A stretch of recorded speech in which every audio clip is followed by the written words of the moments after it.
নামি দামি রেস্টুরেন্ট মানেই যে তার খাবার ভালো হবে, ভাইরে ভাই তার কোনো কথাই নেই। গেছিলাম কাচ্চি খেতে, বাকিটাই ইতিহাস।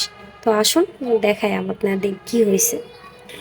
তো আমরা ইফতারের জন্য ভাবছিলাম আজকে একটু বাইরে ইফতার করবো, এই জন্য আমরা কাচ্চি ভাই বলেন, কাচ্চি এক্সপ্রেস সব জায়গায় গেছি, কোথাও কোনো সিট ছিল না। দেন লাস্টে একটাতেই পাওয়া গেছে কাচ্চি এক্সপ্রেস।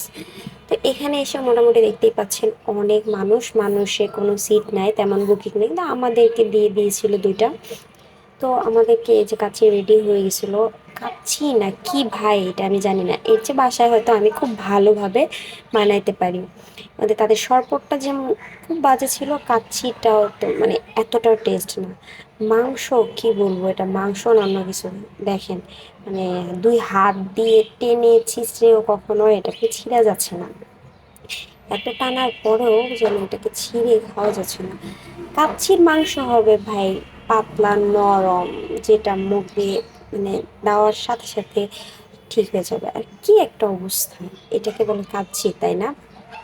এত বিশ্রী, এত খারাপ খেতে, মানে কি বলবো, শুধু আমরা নামি দামি ভেবেই তাদের ওখানে খেতে চলে যায়, দৌড় দিয়েছি মনে হয় কি যেন একটা আছে, আসলে তো তা নাই, একদম বাজে। তো কি করব, আপনার মেয়েকে বললাম তুমি যেহেতু খাওয়া ভালো হয়নি মা, তুমি সব টিস্যু নিয়ে দুষ্টুমি শুরু করে দাও। ও দুষ্টুমি করে ক্লান্ত হয়ে অবশেষে বিরক্ত হয়ে এসে মেয়েকে একটু দোলনায় দুলে চলে আসলাম।